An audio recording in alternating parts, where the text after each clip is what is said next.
Bonsoir mesdames, messieurs. Après la levée du bouclier, levée de veto sur la chloroquine par le ministre de la Santé publique à travers sa correspondance adressée à son collègue du ministère de la Recherche scientifique et de l'Innovation, les voix s'élèvent pour se poser la question sur la capacité du MinRESI à pouvoir produire en nombre, en quantité nécessaire la chloroquine. Est-ce que cette chloroquine, quelle fiabilité pour cette chloroquine? Le MinRESI a-t-il les ressources humaines nécessaires pour pouvoir fabriquer en quantité suivante cette molécule? On en parle autour de ce débat avec nos différents invités qui nous ont fait l'honneur de venir sur ce plateau. Madame, Monsieur, on débriefe tout de suite et maintenant, juste après cette transition.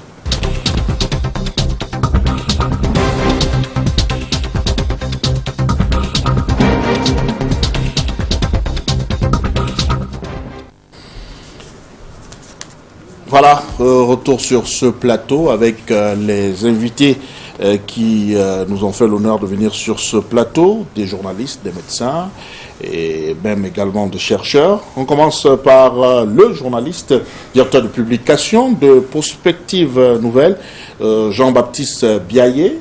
Bonsoir, bienvenue Jean-Baptiste. Bonsoir, bonsoir Monsieur Bouba, bonsoir à tous les téléspectateurs de Canal 2 International. Vous souffrirez que je puisse rendre, dès l'entame de cette émission, un vibrant hommage à ce qu'il est convenu d'appeler les soldats de la santé dans notre public, dans notre pays. Vous savez que les hommes de santé, toutes catégories confondues, sont au four au moulin depuis quelque temps dans notre pays. Hier, c'était la journée mondiale de la santé. Avec un 24 heures de retard, permettez que je puisse leur rendre un vibrant hommage parce que, au péril de leur vie, ils sacrifient justement les leurs pour pouvoir endiguer ce phénomène qui est mondial et qui concerne notre pays. Parce que ce sont, comme on l'a souvent coutume de dire, des soldats de la santé et à côté d'eux, tous les acteurs, y compris des acteurs gouvernementaux, les médias. Je n'oublierai pas tous les citoyens de bonne volonté qui sont pour ma part des responsables, mais qui font preuve de civisme et de responsabilité dans le combat contre le coronavirus. J'ai souvent coutume de dire sur d'autres plateaux de radio et de télévision, lorsque il m'a été donné de prendre la parole, qu'en fait, par rapport à ce qui se passe, il faut prendre très au sérieux la menace. Lorsqu'on regarde aujourd'hui à travers le monde les effets ravageurs, dévastateurs de cette pandémie-là, quelques compatriotes, ma foi, continuent, hélas, à être incrédules, alors qu'effectivement, cette affaire-là est très sérieuse et est à prendre très au sérieux. Chapeau bas à tous ceux qui sont au four au moulin. Je n'oublierai pas le président de la République du Cameroun, tout naturellement, qui est aux commandes. Comme vous le savez très bien, l'information d'ailleurs vient de tomber avant que je n'entre dans ce studio. Le président de la République vient d'ordonner au ministre de la Recherche scientifique et de l'Innovation la possibilité de fabriquer justement un certain type de protocole, en tout cas deux médicaments qui se rapprochent de la chloroquine. J'espère que les spécialistes vont nous en dire un peu plus long. Ils viennent d'autoriser cet après-midi au ministre de la Santé, qui a d'ailleurs commis un communiqué à cet effet, la production de la chloroquine ou de l'hydro...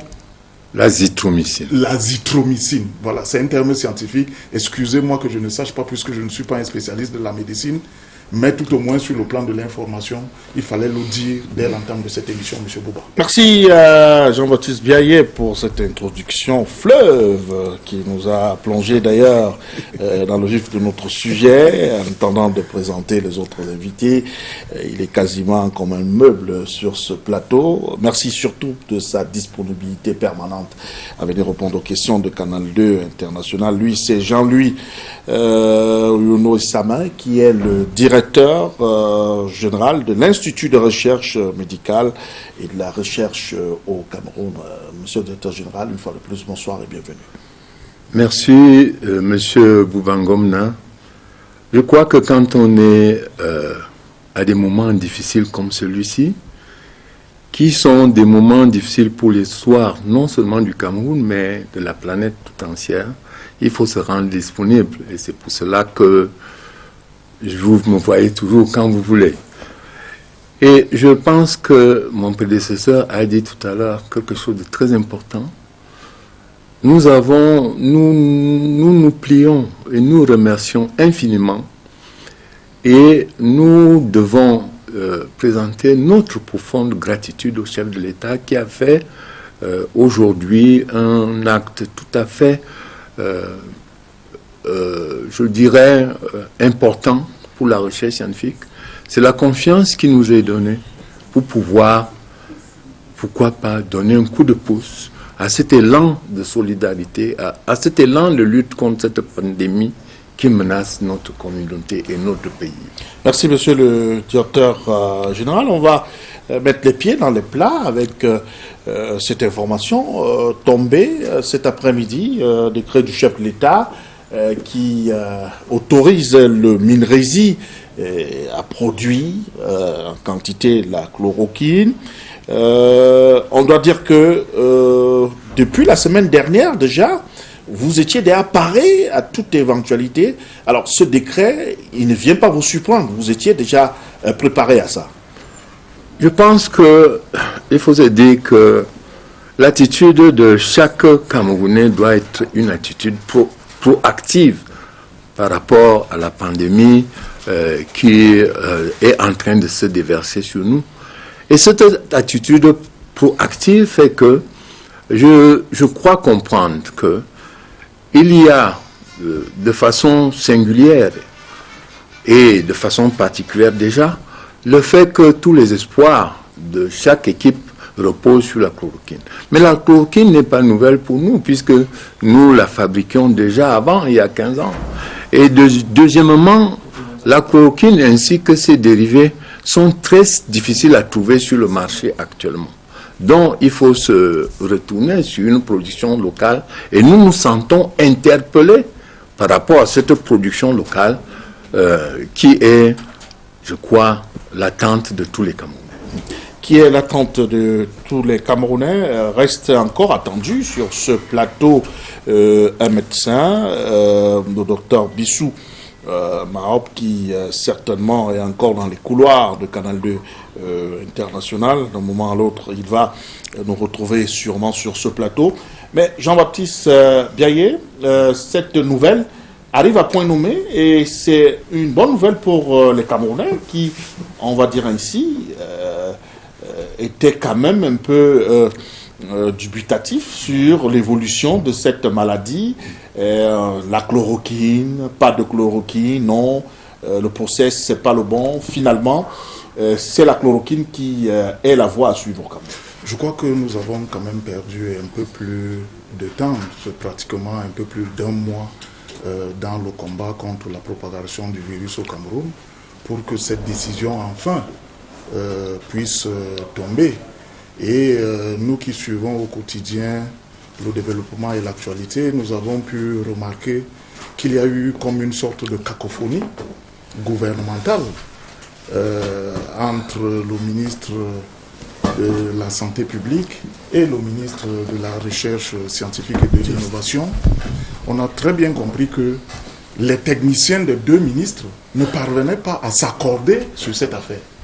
Il me souvient qu'il y a eu une sortie du ministre de la Recherche scientifique qui a clairement dit à travers les médias interposés qu'effectivement le Cameroun peut produire la chloroquine et que c'est le ministère de la Santé avec ses spécialistes qui n'avait pas encore donné d'autorisation. Et il me souvient dans l'achèvement des événements qu'il y a 2 jours, exactement le 6 avril, le ministre de la Santé a écrit formellement au ministre de la Recherche scientifique pour lui dire que le ministère de la Santé donne son accord au ministère de la Recherche scientifique pour la production finalement de la chloroquine. Et aujourd'hui, cet après-midi, le président de la République vient d'autoriser maintenant, la plus haute hiérarchie de l'État, vient d'autoriser la fabrication, n'est-ce pas, de la chloroquine. Les scientifiques connaissent très bien ça, mais lorsque je consulte un communiqué du ministre de la Santé qui date du 23 mars dernier, il me souvient que dans ce protocole-là, on parlait déjà de l'hydroxychloroquine ou la chloroquine 200 mg à prendre 3 fois par jour pendant 10 jours. Là, vous êtes déjà dans la prescription. Vous êtes sur la prescription. Et il y avait, encore au niveau de la fabrication. De toutes les façons, je suis en train de lire un communiqué. Je n'en sais pas grand-chose puisque je ne suis pas un médecin. Je lis un communiqué du ministre qui a parlé déjà de ça. Dans le même protocole, il y avait donc l'azithromycine 500 mg. Les techniciens nous diront cela, nous en parlerons en longueur, en large. Mais ce que je voudrais dire de manière prosaïque, c'est que nous avons quand même perdu beaucoup de temps, n'est-ce pas, à adopter cela. Peut-être cela est normal, parce qu'il fallait quand même approuver les tests de ce médicament-là par différents techniciens, tant du ministère de la Recherche que du ministère de la Santé. Mais aujourd'hui, je crois que aucune mesure, aucune solution n'est de trop dans pour éviter non seulement le traitement, mais la propagation. Parce qu'en attendant que les batailles, en réalité, qui sont même au-dessus de nous, autour de cette chloroquine, à travers le monde, j'entrais dans ce studio, j'ai appris tout à l'heure que le président français qui doit encore, comparaison n'étant pas raison bien sûr, qui doit s'adresser à la nation française lundi prochain, alors qu'il était annoncé avant-hier pour s'annoncer à la nation, entre-temps, j'ai appris qu'il doit aller rencontrer le professeur Raoul qui a parlé pour la première fois de la chloroquine. Entre les batailles des grandes puissances, les pauvres en souffrent. Et vous avez vu que aujourd'hui, sur les 54 États africains, il y a déjà au moins une dizaine qui sont en train d'adopter progressivement la chloroquine comme solution en attendant qu'un vaccin soit trouvé dans le monde entier un jour. Et c'est de bon augure, c'est une très bonne nouvelle. J'entrais également dans ce studio, vous le savez très bien, les chiffres continuent à inquiéter dans notre pays. Si je me prends pour référentiel que les derniers chiffres publiés hier par le ministre de la Santé, vous savez très bien que nous sommes déjà à 730 cas confirmés au Cameroun. Nous sommes à une soixantaine de cas guéris, mais nous sommes à plus de 10 cas En tout cas, plus de 10 morts. Et les spécialistes disent que le pic de ces chiffres, c'est d'ici le 20 avril. Le 20 avril. Donc on n'a même pas encore atteint le pic. Cet après-midi encore, le ministre de la Santé a fait publier un communiqué où il fait état de ce que 2313, j'espère que le chiffre est bon, mais c'est plus de 2313 personnes à prélever. Restent à prélever en ce qui concerne la ville simplement de Douala en ce moment. Donc vous voyez que si les gens ne prennent pas la mesure et l'ampleur de cette affaire qui est sérieuse, ils ne comprendront plus jamais. Alors, Dr Bissou Mahob nous a rejoint. Docteur, bonsoir, bienvenue. Bonsoir et merci beaucoup de m'avoir invité à cette communication et merci également de tous les panélistes. Mon maître est là, je pense que je suis rassuré de voir, n'est-ce pas, des informations fiables sur la préparation de ce dossier. Ok, d'accord, mais moi je vous accueille. Mais aussi votre ami de toujours. Hein. Je vous accueille. Merci également. Mon ami de toujours, il est là. On n'a pas toujours des combats ensemble. Merci beaucoup. Dans le milieu du sport, partout ailleurs. Téléspectateurs également. C'est une retrouvaille. Alors, comment est-ce que vous avez accueilli la nouvelle de la fabrication la chloroquine finalement par le ministre Domine-Rézy? Je dirais que je l'ai accueilli. Elle arrive un peu tardivement. Je l'ai accueilli avec une satisfaction. C'est pas tard, parce que pour produire un médicament, il y a un certain nombre de prérequis qu'il faut respecter. Et si vous respectez ces prérequis, et ce n'est qu'à ce moment que le décideur peut vous donner, n'est-ce pas, l'accord de pouvoir mener une action. Donc il y a des prérequis administratifs, il y a des prérequis techniques, il y a des prérequis également de la population, de la cohorte même que vous avez utilisée, il y a des prérequis également au niveau même du matériel que vous allez utiliser. Donc il y a également, tous ces prérequis doivent être respectés. Et je pense que c'est tout ce temps qui a été pris en compte pour pouvoir avoir cette information à la chloroquine. Pour moi, c'est une bonne nouvelle. Monsieur le directeur général, la question que le Camerounais lambda se pose, avons-nous les capacités de pouvoir produire en quantité nécessaire ou suffisante cette chloroquine? Je dirais que pour qu'il y ait une production, il y a 3 paramètres. Le premier étant le plateau technique. Et ce plateau technique voudrait qu'il y ait au moins une fabrication cadencée qui puisse aller en synergie avec les besoins. La deuxième chose, c'est les ressources humaines. Les ressources humaines, je crois que nous les avons. Et c'est une manne pour nous, le confinement, parce que nous avons déjà le fait que les universités se soient arrêtées. Nous avons les pharmaciens qui vont venir travailler avec nous. Les étudiants qui sont venus se former chez nous vont venir prêter main forte. Et la troisième chose, les intrants. Alors les intrants, là je pourrais dire que depuis, on a un grand problème d'intrants. Ça veut dire que la matière première pouvait nous venir de 2 pays, la Chine et l'Inde.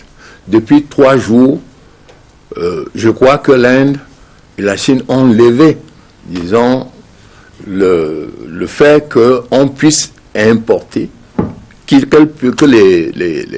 qu'on puisse exporter, disons, la matière première. Et tout à l'heure, je parlais encore avec le consul de l'Inde qui m'a dit qu'il faut vite faire.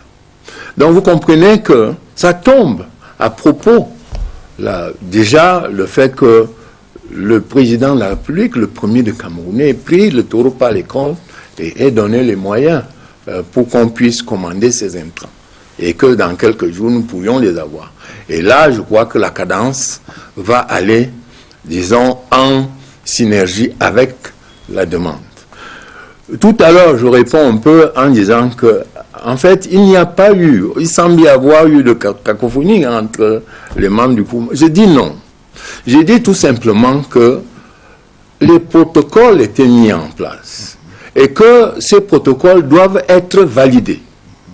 il faut qu'on arrive à une validation des protocoles. Et là, Dieu merci, il y a une validation du protocole de la chloroquine et de ses dérivés, parce qu'il y a l'hydroxychloroquine, qui est le plaquenil, et la chloroquine phosphatide, qui est encore la simple chloroquine. Donc les deux, associés à l'azithromycine, dans les protocoles de traitement, ont donné d'assez bons résultats. Et disons que les équipes de recherche, les équipes de prise en charge doivent, disons, avoir en tête de pouvoir introduire ces deux médicaments dans les protocoles qui étaient déjà... Il faut se dire que les gens ont été traités sans avoir la chloroquine.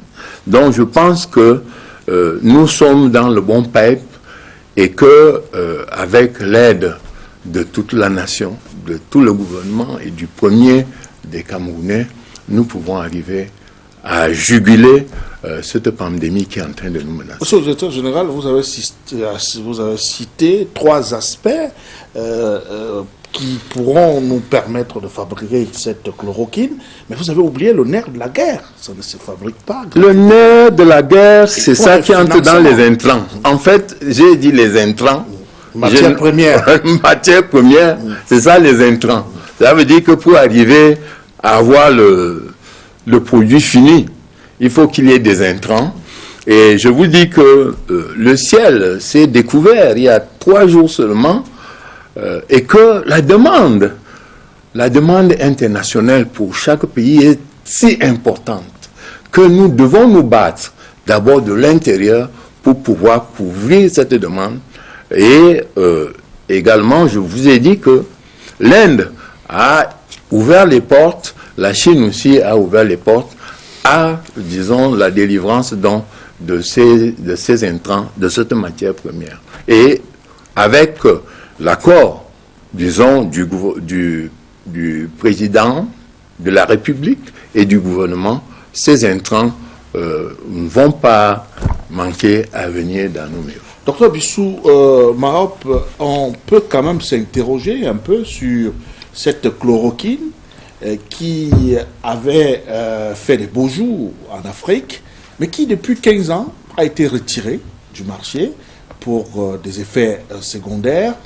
Est-ce que 15 ans après, on peut dire qu'on ne doit pas craindre pour ces effets secondaires parce que on parle de problèmes cardiovasculaires, de troubles visuels et autres? Ne doit-on pas craindre pour ça? Je dois dire que l'usage de la chloroquine d'antan n'avait pas un accompagnement en termes d'évaluation du suivi médical. C'était une administration de la chloroquine de proximité, c'était une administration de chloroquine de masse, et nous n'avions pas eu la portée de bien savoir, de bien détecter, n'est-ce pas, ces complications. Mais aujourd'hui que la chloroquine a été étudiée, vous avez d'un côté l'hydroxychloroquine, vous avez de l'autre côté la chloroquine, mais le professeur Didier Raoult, lui, il a utilisé l'hydroxychloroquine sur une vingtaine de cas, et c'était une étude assez bien serrée, assez bien ciblée, tout en regardant bien la manifestation des signes cliniques, en regardant les effets sur la manifestation du virus, par exemple la limitation de la réplication du virus, en limitant, n'est-ce pas, l'entrée du virus au niveau de la cellule. On a étudié tous ces éléments et on a vu qu'effectivement cette molécule avait un effet de lutte contre la réplication de la cellule au niveau de l'adénome cellulaire. Donc en plus de cela, la chloroquine ayant cet effet de déclencher des effets secondaires, n'est-ce pas, l'on a associé un antibiotique, l'azithromycine, effectivement, pour pouvoir venir pallier à ces effets secondaires qui sont effectivement associés. Donc, c'est une étude qui a été menée, même si c'est une cohorte de 20 cas, elle a quand même été utilisée, et je pense qu'aujourd'hui, on comprend mieux l'hydroxychloroquine. C'est pour ça que nous pouvons, l'État peut s'autoriser aujourd'hui à dire, on peut utiliser, on peut, n'est-ce pas, procéder à ces tests. C'est important. Jean-Baptiste Biaillé, est-ce que derrière, on ne peut pas s'attendre à une bataille des laboratoires pour la production de cette chloroquine? Est-ce que les firmes internationales ne sont pas là pour tirer les ficelles derrière cette affaire? Parce que c'est vrai qu'on a pris de la peine. Au Cuba, on va vous dire qu'on a choisi telle méthode. Aux États-Unis, on a pris la méthode de Didier, du professeur Raoul. Au Cameroun, on tend vers cette chloroquine et d'où la production. Est-ce qu'il n'y a pas quand même des craintes au niveau des batailles pour la production de ce... D'abord, premièrement, le constat qu'il y a lieu de faire au regard de ce qui s'est passé pour d'autres produits dans le domaine, il y a toujours eu des batailles. Je ne sais pas si la production de la chloroquine va échapper à ces batailles-là. Pour ne parler que de l'Afrique, vous savez que le Nigeria est le grand voisin du Cameroun, et moi je ne serais pas surpris de notre grand pays que je ne soupçonne pas que ce grand voisin-là qui partage avec le Cameroun près de 1800 km de frontières terrestres puisse à un moment donné faire comme ils ont l'habitude de faire, c'est-à-dire dans la production parallèle de ce qu'il est convenu d'appeler une chloroquine. C'est pour ça que j'en appelle à nos autorités, si j'avais la capacité de me faire écouter, de pouvoir, le moment venu, lorsque nous allons commencer dans la production de la chloroquine, de bien fermer les vannes pour que nous n'ayons pas des fausses chloroquines sur le marché. Ça, c'est le premier aspect. Le second aspect, d'ailleurs, au moment où j'entrais dans ce studio également, le gouvernement est en train le Premier ministre, chef du gouvernement, est en train de présider une réunion qui n'est pas terminée, une réunion en visioconférence avec un certain nombre de ministres sectoriels, dont le ministre des Finances. On a parlé tout à l'heure avec M. le directeur général, le cas du financement de cette production, avec l'importation des intrants qui devrait être importante. Le ministre des Finances, d'ici demain, on devrait en principe avoir une idée claire de ce que doit coûter l'importation, n'est-ce pas, des intrants vers les pays que le directeur général a évoqué tout à l'heure, à savoir la Chine et l'Inde. Parce que, ayant déjà balisé le chemin, en sachant que les intrants nous viennent de l'Inde et de la Chine, mais on ne va pas croiser dans les bras pour qu'on attende les intrants venir comme par baguette magique. Il faut aller les chercher. On parlait de concurrence tout à l'heure. Les autres pays africains qui ont déjà adopté également la production de la chloroquine. Et j'imagine que une fois que le Cameroun va s'engager dans la production de la chloroquine, avec la décision importante de M. le Président de la République de ce soir, vous allez voir la course d'ici demain. Et donc moi je pense qu'il faut fermer cette affaire tout en garantissant la production en quantité industrielle. Et je crois que l'une des faiblesses, et là le directeur va peut-être me reprendre, moi je suis un néophyte dans la matière, je vous l'ai dit, j'imagine à profusion j'imagine volontairement que il va falloir produire la chloroquine en quantité industrielle si on veut rattraper le gap qui nous sépare aujourd'hui entre les cas déjà confirmés au Cameroun ou les cas en attente de confirmation.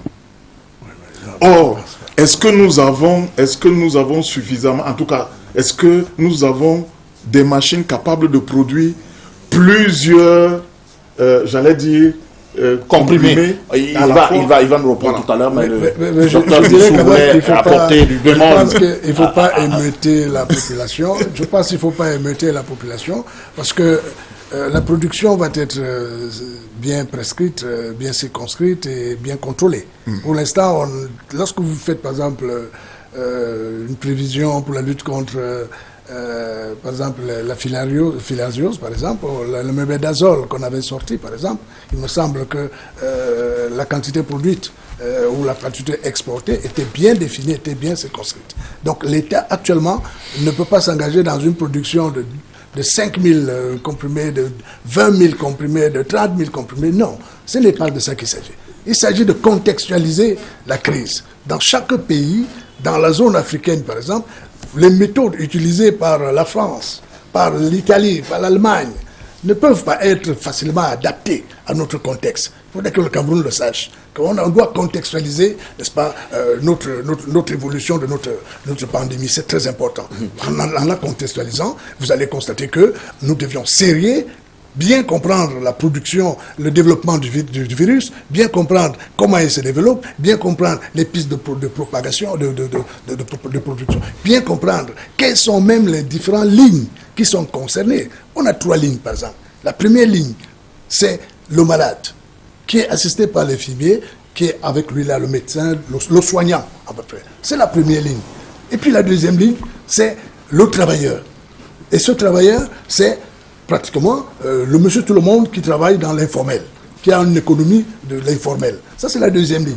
Puis la troisième ligne, c'est ces sociétés qui travaillent dans les grandes entreprises. Et puis, vous avez derrière la quatrième ligne, c'est donc l'État qui est là, le gouvernement qui est là. Alors, vous voyez bien que lorsque vous devez sortir 13 mesures, vous devez adapter ces 13 mesures à chacune de ces lignes. À chacune de ces lignes. Voilà la problématique, la contextualisation de la problématique. Donc, si nous prenons le cas simple de la ligne sur la population, monsieur tout le monde, ce n'est pas monsieur tout le monde qui est contaminé en ce moment. C'est celui qui fait l'économie informelle, celui qui travaille sur la moto, le Bayam Selam. Là, c'est encore la prévention primaire. Il faut qu'on insiste d'abord là, sur la prévention primaire à cette population. C'est pour ça que l'on insiste sur le lavage de mains, sur un certain nombre de dispositions. Le confinement, je veux vous dire, dans certains pays, l'on a vu que le confinement a marché. En Chine, par exemple, ça a marché. Mais pourquoi ça a marché là-bas? Parce que la Chine est indisciplinée. Elle gagne la bataille du Covid parce qu'elle est disciplinée. L'Europe perd la bataille du Covid là parce qu'elle est indisciplinée. Et l'Afrique risque de perdre la bataille du Covid parce que de son indiscipline. Donc il faut dire que les choses soient claires. Et vous comprenez qu'à partir de là, éradiquer cette pathologie au niveau africain, nous sommes à une inconscience. Nous, en Afrique, ce n'est pas l'indiscipline. C'est l'inconscience individuelle et collective. Il faut dire ça. C'est de ça qu'il s'agit. Alors, Dr Bissouba, on va revenir tout à l'heure sur votre plan Vigile Pirate pour voir s'il a fonctionné jusqu'ici. Vous allez, il y a quelques paramètres. Vous allez nous dire cela tout à l'heure. Je veux qu'on revienne sur la chloroquine un peu avec vous, professeur, sur la certification de cette chloroquine qui va sortir de votre institut. Normalement, selon les normes de justes et coutumes, ce sont les laboratoires qui sont censés. Mais or, il ne s'agit pas d'un laboratoire, il s'agit d'un institut. Est-ce qu'un problème de certification ne va pas se poser par la suite? Non, on ne peut pas être jugé parti déjà. Je crois que nous allons fabriquer. Mais déjà, sachez que tout médicament qui entre au Cameroun est contrôlé par une structure, le laboratoire de contrôle de qualité des médicaments. Mais je reviens un peu à la chloroquine parce qu'il faut que les Camerounais qui nous écoutent, qu'il ait un sens. Parce que depuis qu'on a disons, accepté l'introduction de la chloroquine, mon téléphone ne cesse de sonner. Je veux la chloroquine, je veux la chloroquine. Il faut que ça s'arrête. La chloroquine a une certaine indication. Et il y a des équipes qui traitent les gens dans les hôpitaux et trouvent quand il faut appliquer la chloroquine. La chloroquine a été retirée du marché parce que nous fabriquons la chloroquine. Et notre fabrication avait déjà une autorisation de mise sur le marché par le ministère de la Santé. Au moment où je vous parle, nous avons mis en marche 3 rotatives qui peuvent fabriquer 6000 comprimés par minute. Mais ce n'est pas le fait de faire fonctionner cette rotative, de faire inonder tout le marché par la chloroquine. Attention, il y a un problème d'automédication. Seul le médecin doit prescrire et doit donner la chloroquine. Tout à l'heure, vous avez parlé de cette chloroquine qui aurait des effets secondaires. Elle a des effets secondaires sur certains malades. Donc, avant d'être soumis au traitement de la chloroquine, il faut quand même certains examens de base, savoir si on est diabétique. Donc, si on est diabétique, on a le risque d'avoir des micro-angiopathiques au niveau des yeux, au niveau du rein, et cette chloroquine va aller accélérer ces micro-angiopathies et il y aura des causes de cécité. Bon, mais maintenant également, la chloroquine peut avoir des effets cardiaques. Donc, la chloroquine, j'entends parler de chloroquine, il faut parler de chloroquine et de ses dérivés. Et maintenant, associé à la chloroquine, il y a un antibiotique, c'est l'azithromycine. Et dans le protocole du professeur Didier Raoul, il y a l'association de ces deux qui vont aller bloquer, disons, la réplication du virus. Parce que le problème est là, le virus va entrer dans la cellule et va se mettre à se répliquer, va détruire la cellule et va entrer dans l'autre cellule. Il faut arrêter la réplication du virus. Donc, je vous dirais que seul le médecin a le temps d'évaluer le moment, le comment, parce que je vois déjà des protocoles qui sont écrits dans Facebook. Dans Facebook, dans les réseaux sociaux, tout le monde est docteur. Non, dans la chloroquine. Moi, je crois qu'il faudrait que les médias que vous êtes, vous arriviez à freiner cet élan, parce que je vois que nous avons un élan là de parler de chloroquine, et ça épouse. Il suffit d'avoir une petite fièvre et une transpiration nocturne, paf, on va sur la chloroquine. Mais la chloroquine ne soigne plus le palu, parce que le palu, notre palu, c'est le palu, le Plasmodium falciforme, et on a arrêté la chloroquine parce que notre Plasmodium est chloroquino-résistant. Donc voilà un peu ce que je voulais vous dire. Donc quant à la fabrication, nous allons nous y mettre. Les deux, c'est-à-dire la chloroquine et l'azithromycine. On a les moyens pour le faire. On a les moyens parce que l'azithromycine sera fait sous forme de gélule, c'est plus facile. Et la chloroquine sera faite sous forme de comprimé. Donc, ces deux molécules sont en train d'être commandées en ce qui concerne les intrants. Nous avons, disons, le plateau technique nécessaire. Nous l'avons d'ailleurs agrandi cet après-midi par, disons, la mise en marche d'une troisième rotative qui est capable de faire et qui est d'ailleurs de la génération actuelle.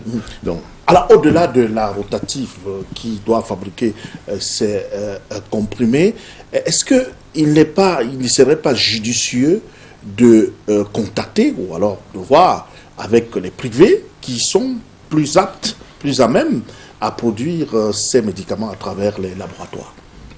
Non. C'est-à-dire on peut pas. J'ai l'impression que vous voulez m'amener sur un terrain sur lequel, donc, je dirais, nous avons posé, notre capacité. Les privés aussi peuvent poser leur... C'est au gouvernement de faire la politique de fabrication et, en fait, il y a du boulot à faire pour tout le monde. Ce n'est pas un problème de dire que oui, nous avons le monopole ou tout autre, mais j'ai dit que nous sommes actuellement en temps de guerre. Et qu'en temps de guerre, il faut être proactif.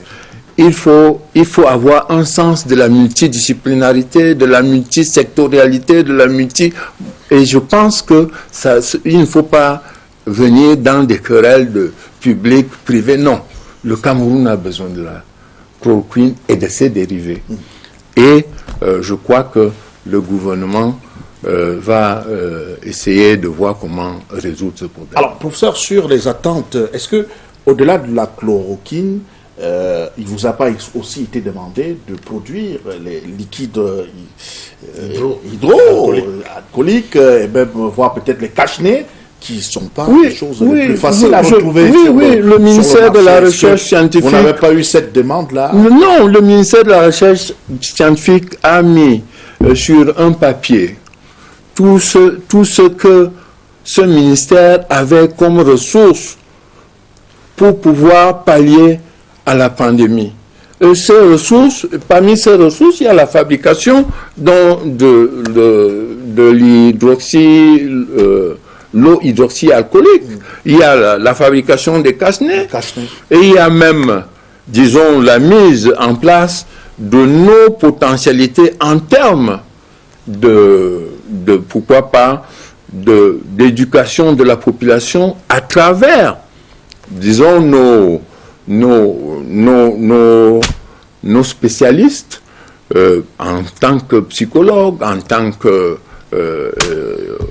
et autres.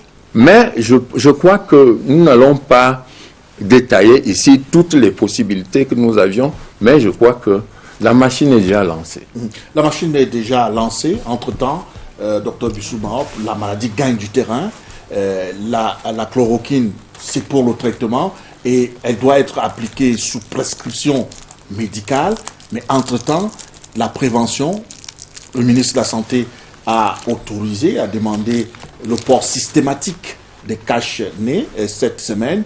Il a été également poursuivi dans cette lancée par le ministre des Transports qui demande le port systématique dans les transports en commun aux chauffeurs et même aux occupants du port de cache-nez. Est-ce que vous pensez que cela peut aider à freiner la montée de cette pandémie? Oui, je dirais déjà que le chiffre que vous avez de 600, vous en aurez plus. C'est un chiffre qui va augmenter parce qu'on est passé au niveau de la prévention secondaire, c'est-à-dire à l'action. Et dans les éléments de l'action, il y a le dépistage. Alors, quand vous passez à la phase de dépistage et que vous avez peut-être le nécessaire pour le faire, si vous avez une cohorte de 3000, sachez qu'on vous donnera effectivement les résultats liés à ces tests que l'on fait. Donc, le Camerounais ne doit pas être effrayé par ce chiffre qui monte parce que l'État a pris la résolution de passer au niveau secondaire de la prévention, c'est-à-dire de faire les dépistages systématiques. Donc, qui fait des dépistage systématique dit systématiquement que je vais vous donner les chiffres réels, n'est-ce pas, des résultats de mon dépistage. Donc ça, c'est une première chose. On ne doit pas être effrayé par ces chiffres. Mais par contre, où est-ce qu'on doit être effrayé par ces chiffres? Ça témoigne que la maladie n'est plus importée, que la maladie est déjà intercommunautaire. Elle était d'abord importée il y a 2 semaines quand j'étais ici, dans votre cabine, vous me souvenez bien, et je vous avais dit que c'était notre chaîne médicale qu'il fallait jouer. Il fallait jouer avec ceux qui arrivaient. Il fallait bien jouer notre chaîne médicale. Il fallait jouer ce chaîne médical avec les 2500 Camerounais qui sont rentrés, 371 qui sont encore rentrés. Il fallait bien jouer ce chaîne-là. Or, vous comprenez que ce chaîne qui avait été dit, en ce moment, nous n'avons pas bien circonscrit cette population qui a manifesté, je peux dire, excusez-moi le terme, une certaine inconscience, une certaine irresponsabilité. Donc, je ne veux pas comprendre que je rentre d'un pays à risque et qu'on me demande de se faire confiner, et quand je suis en plein confinement, je ne respecte pas le confinement. Si vous ne respectez pas le confinement, c'est de l'indiscipline. Donc ça, c'est quelque chose de très fondamental. C'est pour ça que ces chiffres, pour nous, ça ne nous émeut pas, mais par contre, comme je vous dis, ça nous émeut pour dire, première des choses, nous avons une infection qui est passée de infection importée à infection intercommunautaire. Infection intercommunautaire, ça veut dire quoi? Infection intercommunautaire, ça veut dire que vous êtes à une phase où mon frère peut me contaminer. C'est pour ça que le ministre des Sports, le ministre de la Santé a dit port systématique, n'est-ce pas, du porte. Et ça, c'est très important. Si je porte le masque, je peux tousser dans le masque, je peux éternuer dans le masque. Et donc, la portée, la distanciation sociale de contamination qui est de 2 mètres, qui est de 1,5 mètre, elle est réduite. Voilà l'intérêt d'abord. Je porte le masque parce que j'évite l'autre qui est en face de moi à m'infecter. Quand je vais à la caisse et qu'il y a un rang de 3-4 personnes, la personne qui est en train de vouloir toucher de l'argent, si elle tousse et que moi qui suis à l'intérieur de la cage, je n'ai pas mon masque, je suis infecté. Vous comprenez? Donc, ça, c'est le port de masque. C'est d'abord le confinement individuel mobile, si on peut le dire comme ça. Que les Camerounais sachent que c'est obligatoire de porter, n'est-ce pas, le masque. Ce n'est plus un jeu. S'ils pensent que c'est un jeu, ce n'est plus un jeu. Deuxièmement, vous avez également le confinement qui est également important.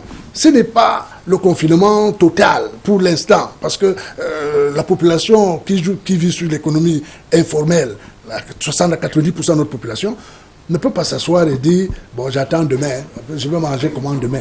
Si se pose ce problème que l'État doit résoudre. Donc, le confinement qui peut être appliqué est de 2 ordres.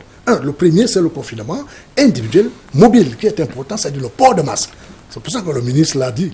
Quand vous voyez le Singapour, vous voyez Wuhan, vous voyez le Coran, Hong Kong par exemple, ils ont appliqué d'abord ce confinement individuel qui est de la citoyenneté. Et puis maintenant, vous avez le confinement qui est relativement, je peux dire strict aussi, c'est-à-dire, bon, quand tu sors là pour faire ton marché, rentre et viens rester chez toi. Quand tu n'as rien à faire, viens rester chez toi. Pourquoi? Parce que ça limite la propagation du virus. Le virus se contamine, on l'a dit, par des porteurs. On a déjà ouvert avec les recherches que les agents intermédiaires, c'est le pangolin, c'est la chauve-souris. Je me souviens bien. C'est les serpents. Je suis très ravi d'avoir le directeur qui nous ont donné cette information et ce qui est reconnu partout. La chauve-souris, le pangolin, le rat au nord du Singapour. Bon, je suis un peu gêné de dire au Cameroun de manger plus le rat. Mais je veux quand même leur dire que c'est déjà connu, faites attention. Mais maintenant, indépendamment de ça, comment le virus se transporte? Il se transporte d'individu à individu. Donc, si nous arrêtons, nous cassons la chaîne, n'est-ce pas, de transport de virus, eh bien, ça laisse l'opportunité à ce que vous sécurisez la population. Et ça laisse aussi le temps à la population sanitaire de travailler. Parce que si vous donnez la possibilité de couper cette chaîne, n'est-ce pas, le personnel de la santé, les équipes sanitaires, le conseil scientifique s'assoit et dit, nous avons une population peut-être bien circonscrite, on peut savoir la gérer comment? On peut savoir la gérer comme c'est. Donc c'est pour ça que le confinement est très important. Jean-Baptiste Biaye, on a certes la chloroquine, mais la chloroquine c'est pour des cas déclarés, pour des personnes déjà malades à qui on attribue cette chloroquine, mais avant d'y arriver, il y a des précautions à prendre, il y a une certaine discipline à observer, d'où les 13 mesures prises par le gouvernement. Tout à fait. Je pense que pour nous autres qui essayons autant que faire se peut d'accompagner la communication gouvernementale en la matière, j'appuie et j'applaudis de deux mains les mesures édictées par le gouvernement de la République et par l'OMS qu'il convient d'en appeler au respect, et j'allais dire strict, de ces mesures. Le docteur Bissou Mahob disait tout à l'heure qu'il faut continuer à appliquer ces mesures puisque finalement ça peut permettre d'éviter la propagation massive, n'est-ce pas, du virus.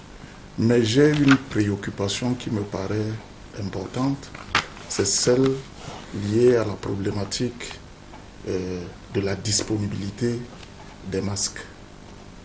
Sous d'autres cieux, je vous l'ai dit tout à l'heure, comparaison n'est pas raison, on a vu comment un pays industrialisé et une puissance comme la France, qui a des industries plus que le Cameroun, s'est rabattu en Chine pour commander des millions et des millions de masques. C'était en Chine. Le Cameroun, aujourd'hui, nous sommes 25 millions. Comment on fait pour produire les masques en quantité industrielle pour tout le monde? C'est une problématique préoccupante. Vous avez évoqué tout à l'heure le fait que le ministre des Transports a demandé à tous les usagers des transports en commun notamment le port des masques. C'est une mesure importante et j'avoue que elle est très bienvenue parce qu'il n'y a aucune mesure de plus ou de trop lorsqu'il s'agit de lutter contre la propagation de ce virus. Et donc de ce point de vue, toute mesure visant à lutter contre cette propagation est toujours la bienvenue. D'où la nécessité du port de masques. Mais où trouver les masques? Où trouver les bons masques? Parce qu'aujourd'hui, je vous l'ai dit, avant d'entrer dans votre studio, j'ai vu des gens là, ils ont tout type de masques dans la société. Je dis tout type de masques. D'ailleurs, il y a des ateliers de couture de manière informelle qui sont en train de fabriquer des tissus sous forme de masques et qui distribuent ça aux gens. Les médecins doivent dire aux populations quel est le masque qui est approprié. On nous a dit à un moment donné, si mes informations sont exactes, c'est que j'ai très bien suivi les spécialistes, que le corps médical a un type de masque approprié qui n'est pas le type de masque que devait prendre le Camerounais lambda, en tout cas ceux qui sont par exemple dans le secteur informel, puisque ce type de masque coûte relativement cher que celui qui est moindre. Mais où trouver même tous les masques qui sont non seulement coûteux, moins coûteux, où les trouver? J'avoue que ce problème-là est un problème réel dans notre pays. Et j'ai suivi religieusement tout à l'heure l'intervention de M. le directeur général qui parlait de ce que, au niveau du MINRESI et au niveau de sa structure, il y a déjà possibilité pour la fabrication. D'ailleurs, le ministre de la Recherche scientifique et de l'illumination, dans son communiqué de tout à l'heure, qui faisait état de ce que le président de la République a autorisé la fabrication de la chloroquine et de ses dérivés, ce communiqué-là mentionne également que les chercheurs ont la possibilité de fabriquer les masques, de fabriquer les gels, solutions hydroalcooliques. Alors, allez à la sortie de cette émission, allez faire un tour dans nos officines. Il n'y a pas suffisamment ou pas du tout des gels hydroalcooliques. Comment on fait pour les produire en quantité industrielle et suffisante pour les populations? Les masques, c'est la même question. Comment on fait pour trouver en quantité industrielle les masques que les Camerounais doivent porter sur instruction du gouvernement à travers le ministre des Transports? C'est une problématique essentielle. Il faut pouvoir, Monsieur le directeur général, continuer de rassurer. Sachez que nous sommes dans un même terrain, même si nous sommes chambre à part. Moi, j'ai l'obligation de vous poser ce genre de questions également, pour que vous puissiez vous expliquer face aux téléspectateurs qui ont besoin de l'information juste et complète. Voilà une série de questions qui méritent des réponses de votre part, monsieur le directeur. La réponse va venir. Je pense que il ne faut pas inquiéter les Camerounais. On a parlé tout à l'heure de Hong Kong. Et Hong Kong, c'est, par exemple, la localité mondiale où il y a une population plus dense par mètre carré. Et Hong Kong est à côté de la Chine. Et Hong Kong a un niveau bas de contamination de Covid. Pourquoi? Il y a d'abord la discipline, il y a la distanciation, il y a les mesures d'hygiène. Bon, maintenant, on revient au masque. Mais écoutez, tout le monde ne va pas se couvrir en temps de froid avec la couette ou bien le pull le plus épais. Ça voudrait dire que même la fabrication locale, pourvu que cette fabrication locale soit doublée, je ne sais pas si on se comprend. Ça veut dire que si vous avez un tissu bien doublé, bien dense, et que vous fabriquez un masque, et surtout, pour le pauvre, il peut le laver le soir avec un bon désinfectant et le réutiliser le lendemain. Vous avez déjà fait un acte de couverture et un acte de production. Laissons cette discussion des masques européens, des masques. Bon, ceux qui sont à l'hôpital, bon, mais maintenant, il y a des masques qui ont en eux un antiseptique. Je ne sais pas, bon, ça c'est réservé à ceux qui sont à risque. Mais pour la population, vous qui êtes dans les médias, dites-leur qu'il faut qu'il y ait un bon tissu, bien dense, doublé, et qu'ils peuvent mettre, et le soir, qu'ils puissent le laver avec un bon antiseptique, pour que le lendemain il soit réutilisable. Alors, et là, je vous comprends, docteur, oui, sans vouloir vous interrompre. Docteur. Docteur. Hey, Professeur, excusez-moi. Vous l'avez réduit. Excusez-moi, non, tous mes hommages. D'accord. Je m'incline. Vous êtes excusé. Non, je m'incline. Excusez. On y va. Excusez, ça va. Alors, moi, mon problème, c'est que au niveau des tissus qu'on voulait recommander pour la population, moi, on m'a posé des questions de manière banale au quartier. Oui. On me dit, si on nous demande de fabriquer les tissus, de prendre les tissus et de les mettre au niveau du nez, est-ce qu'on est capable de prendre un tissu comme le gym, par exemple? Parce que les gens m'ont posé des questions de savoir, parfois quand on met les tissus au quartier, ça aussi, ça nous étouffe. Nous ne respirons pas bien, nous ne parvenons pas bien à nous exprimer ayant les masques. Donc vous voyez que les questions que je vous pose, vraiment, vous m'excuserez, professeur, c'est pour la très bonne compréhension de ceux qui nous écoutent. Je dis, même le sopalin. Vous connaissez le sopalin au moins, les humains. On le double bien, et puis on met une élastique avec on le jette au bout de 3 heures. Mais j'ai dit, il faut une bonne éducation de la population pour se couvrir. Je ne dis pas que la population doive étouffer derrière le masque, mais un bon tissu, comment je peux dire, en coton, bien doublé, avec une bonne doublure, qui vous laisse quand même respirer, va vous protéger et va protéger les autres. Bon, mais maintenant, vous n'allez pas l'utiliser toute la semaine. Tous les soirs, vous pouvez le laver dans un bon antiseptique. Je ne peux pas, on me les compte, et le réutiliser le lendemain quand il a séché. Alors, professeur, moi je voudrais qu'on revienne un tout petit peu sur la chloroquine pour vous poser la question. Si on admet que cette chloroquine a été retirée du marché depuis une quinzaine d'années, alors les chloroquines qu'on retrouve en pharmacie, par ricochet, elles sont fausses ou alors elles sont contrefaites? Non. Qu'est-ce qu'on Non. Il faut parler de la chloroquine et de ses dérivés. Parce que la chloroquine a des indications. On l'a retirée du marché parce qu'il y a eu le Plasmodium chloroquino-résistant. Mais la chloroquine a continué à être utilisée ici et en Europe pour d'autres indications. Par exemple, les maladies auto-immunes.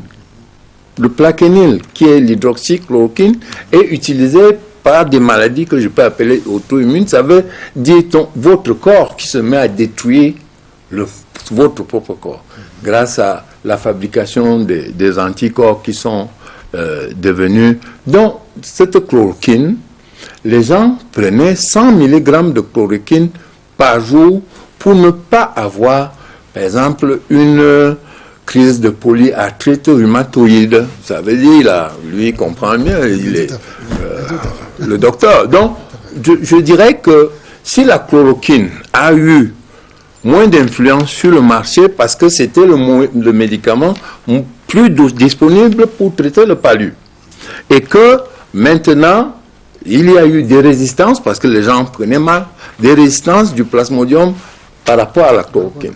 Donc la chloroquine existait sur le marché pour autre chose. Et c'est dérivé, j'ai dit le plaquenil. Mais actuellement, je vous ai dit que les gens sont partis vandaliser les pharmacies pour avoir d'énormes quantités de chloroquine dans leur maison et faire, disons, la prévention.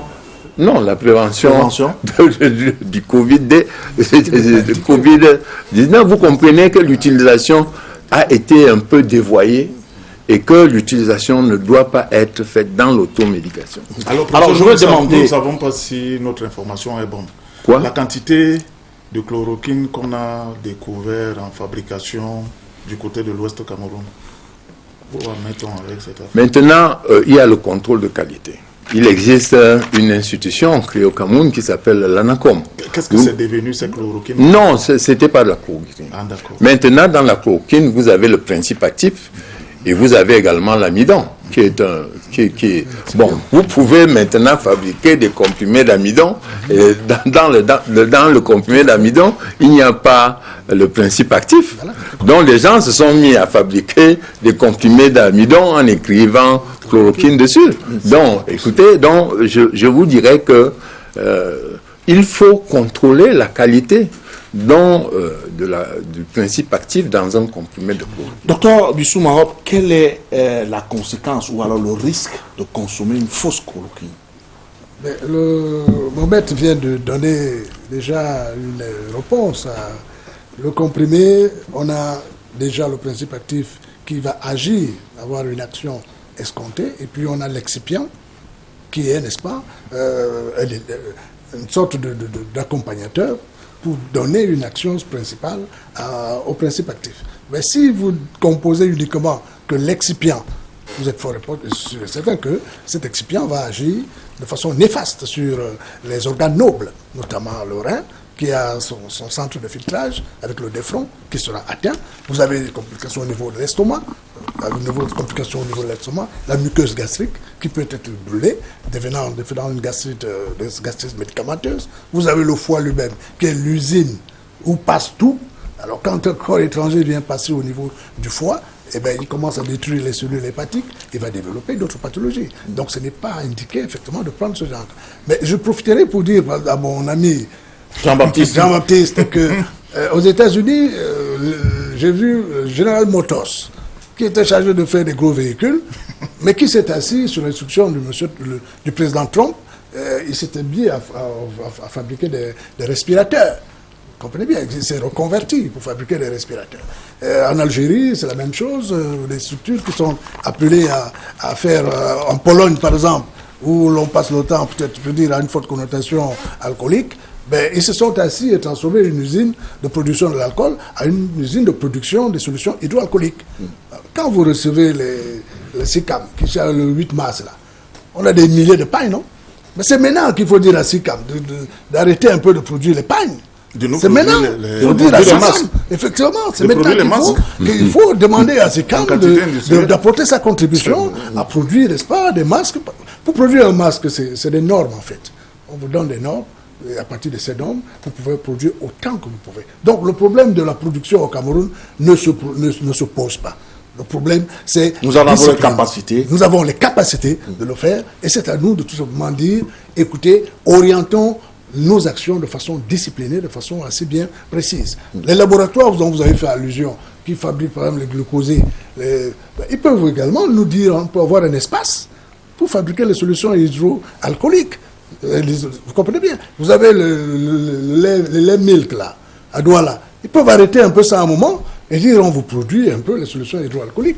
Donc c'est une question de volonté. C'est au Cameroun de s'asseoir et de dire l'heure est grave, comme le professeur a dit, effectivement l'heure est grave et que chacun a pu apporter sa contribution. Je voudrais que vous gardiez la parole pour qu'ensemble on essaye de voir ce dernier tweet du ministre de la Santé publique, le docteur Manaouda Malachi, dans le cadre de la lutte contre cette pandémie. L'opération de Douala, 80 366 ménages ont été visités et sensibilisés. 198 640 personnes ont été évaluées avec 85,2% du taux d'acceptation contre 14,8% de refus.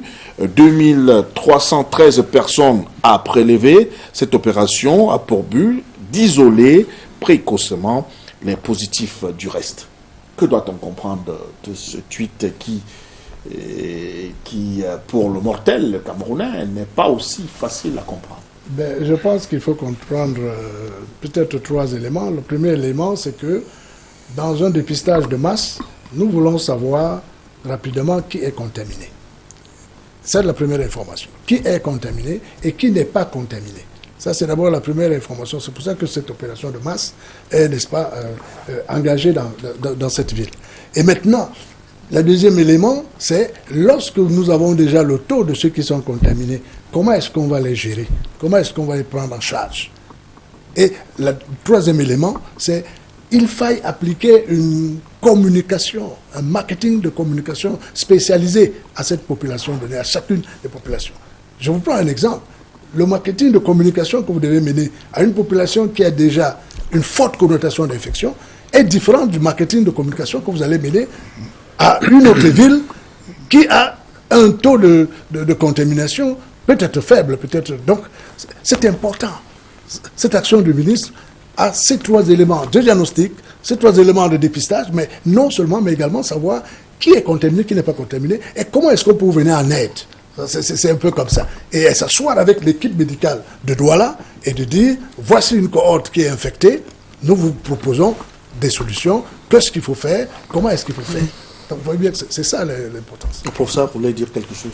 Oui, je voudrais dire que ce qui retient mon attention là, c'est le refus. Le refus de se faire dépister. Oui, ça montre un peu comment je peux dire, L'indiscipline. l'incivisme, l'insouciance, parce que en fait, on voit là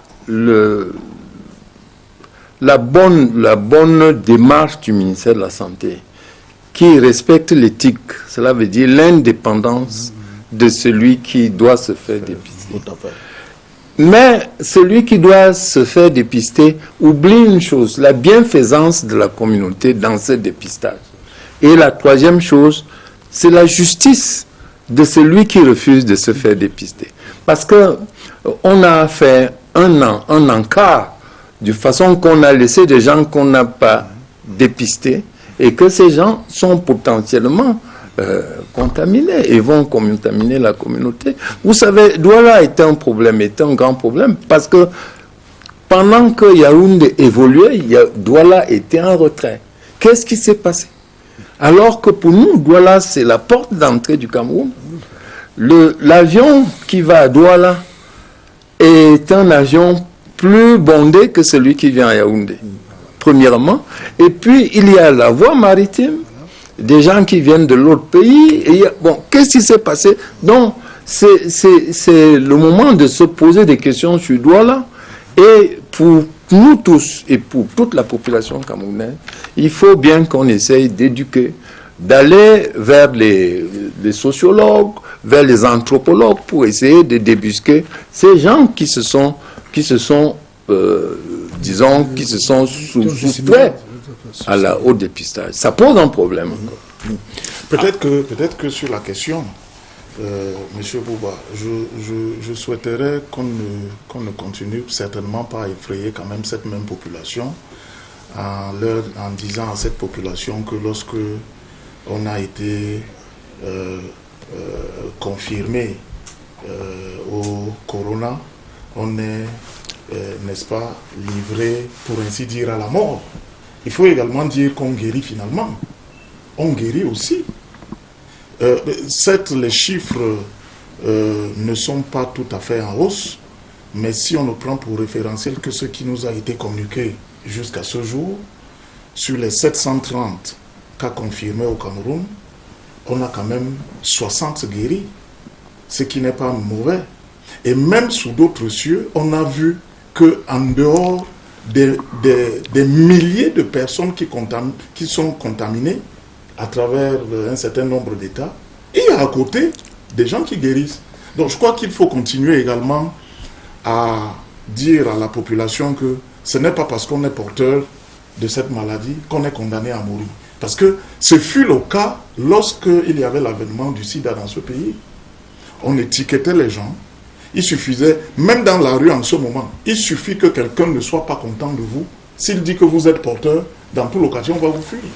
Même si ce n'est pas vrai. Donc, cela participe, comme le professeur vient de le dire et comme le docteur l'a dit, d'une sensibilisation et d'une communication à outrance, de manière à ce que les uns et les autres soient véritablement informés de toutes ces mesures qui sont mises en place, de manière à ce qu'on ne soit pas surpris par quoi que ce soit. Mais lorsque je l'ai dit, souffrez que je puisse quand même avoir un certain nombre d'interrogations, somme toute, parce que sur le plateau, j'ai un docteur à mes côtés, mais j'ai surtout un professeur qui me domine. Moi, je suis le représentant du bas peuple. Ceux qui nous écoutent en ce moment, ils ne comprennent pas grand-chose dans tout ce que le professeur et le docteur disent. Non, mais il faut, en tout cas, en ce qui concerne ils n'ont pas un langage hermétique. Hein. En ce qui concerne la science. Donc, vous devez ramener, à mon sens, je crois que le professeur l'a déjà fait. Le docteur Bissou. Médicalement, je veux dire que s'il voudrait bien qu'on l'amène à la population, moi je pense que les efforts sont faits dans ce sens. Mais alors, docteur Bissou, je voulais quand même que tout à l'heure vous parlez de l'insouciance, vous parlez de l'inconscience qui de l'inconscience collective. Voilà, qui fait monter, qui fait grimper à des chiffres incroyables cette maladie. Je voulais qu'on regarde un peu cette contravention, hein, c'est la toute première aujourd'hui, c'est-à-dire une contravention pour le non-port de masque dans un taxi. On dit que là, voilà, ça va vous coûter 6 000 francs CFA. Quand la police vous attrape, c'est 6 000. D'autres ont déjà commencé. Je crois qu'il faut être rigoureux dans ce sens. Je crois que là, effectivement, vous constatez que c'est de ça que nous disons. Il faudrait qu'on soit effectivement rigoureux. Mais on n'a pas besoin de dire à un Camerounais, il y a le bâton, si tu ne fais pas ceci. Le Camerounais est quand même suffisamment cultivé, il est quand même suffisamment éduqué à son niveau, à toutes les couches de la population. Je pense que c'est un problème de chaîne de sensibilisation. Le problème se pose à ce niveau. Vous voyez, par exemple, lorsque vous donnez des responsabilités au ministère de la Recherche, je veux bien qu'elle se confine à produire de la chloroquine, mais on attend également au ministère de la Recherche que des études, des essais cliniques, aussitôt la chloroquine mise à disposition, que des essais cliniques soient menés sur les différents protocoles faits par Marseille, faits en Chine, faits au Canada, vous comprenez bien. Et ça, je pense qu'ils sont vraiment sur ils n'oublient pas ce volet. Donc, ne chargeons pas beaucoup les relations la recherche avec les travaux de fabrication. La chloroquine, c'est une souveraineté. On doit contrôler la production. C'est pour ça que le ministère de la Recherche a pris cette main forte. Mais en dehors de ça, je vous dis et je vous répète que chacun doit se sentir concerné dans ce dossier de Corovida. Niveau 1, vous avez la grande population, comme je vous disais, la grande population, ils sont manipulés, utilisés par qui? Par les élus de la nation. Par exemple, vous avez les maires, vous avez les conseillers municipaux, vous avez les députés même, qui doivent revenir vers leur base. On n'a pas besoin d'être médecin. Voilà, on n'a pas besoin de médecins pour sensibiliser la population. Ils doivent même distribuer les masques. Il faut qu'on y arrive, qu'ils doivent distribuer les masques à ce niveau. Dernière question au professeur sur la fabrication de la chloroquine. Juste avant le décret du chef de l'État, on a eu comme l'impression qu'il y avait une bataille entre les deux départements ministériels, ministère de la Santé, ministère de la Recherche scientifique. Et finalement, on a tranché. Le MinRési doit produire cette chloroquine. Est-ce que vous ne craignez pas que ce soit un cadeau empoisonné finalement qu'on vous a... Non. Je ne crois pas qu'il y ait eu bataille. Il y a toujours une synergie gouvernementale. Bien sûr que de temps en temps, une route peut avoir, disons, une altération de la... Mais je crois que actuellement, ce qu'il y a, c'est une synergie entre toutes les forces gouvernementales. Aujourd'hui, j'étais content que mon enfant ait pu dire qu'il a entendu parler le ministre des Finances qui a prononcé le nom IMPM. Je pense que la synergie gouvernementale qui est mise en place et impulsée par le Premier ministre sur instruction du chef de l'État a déjà pris le train en marche. La cacophonie, je crois que n'existait pas. Mais si elle devait exister, elle a été contrée et qu'à partir de maintenant, chaque département ministériel, chaque démembrement de l'État, chaque doit prendre conscience de la menace que nous avons. Et nous, je pense que, vu les espoirs qui sont posés dans nos épaules, nous devons avoir un sursaut, bien sûr, avec l'aide de tout le monde. Je parle du ministre, vous avez parlé du nerf de la guerre, vous l'avez parlé. Donc, tout cela est fait. Le principal bénéficiaire se trouve être la population camerounaise et le Cameroun. On parle de Jean-Baptiste. Oui, je crois que peut-être qu'à la sortie de cette émission, il faut féliciter ceux de nos compatriotes qui sont finalement patriotes et qui contribuent, pour ainsi dire, dans le fonds national mis en place par le président de la République. Aujourd'hui encore, je lisais, il y a une société sans publicité qui allait remettre un chèque de 150 millions. Il y a une autre société qui a donné 4000 sacs de riz. Je ne donne pas les noms ici pour besoin de publicité, mais au moins c'est des informations pour la seule journée d'aujourd'hui. Et toute contribution qui pourrait également venir d'un privé ou d'un individu ou d'une association, mais dans le cadre bien contenu, n'est-ce pas, de ce que le président de la République a fixé, serait toujours bienvenu pour pouvoir supporter tout au moins le financement des importations des intrants. Parce que je vois à peu près depuis le début de cette émission comment entre le docteur et le professeur évitent de parler de la question de financement. Est-ce qu'il se pose un problème de financement de l'importation des intrants? Je crois il ne veut pas peut-être dire, mais il a peut-être mis aussi ça de manière sibylline dans ma bouche. Et il faut le dire aujourd'hui.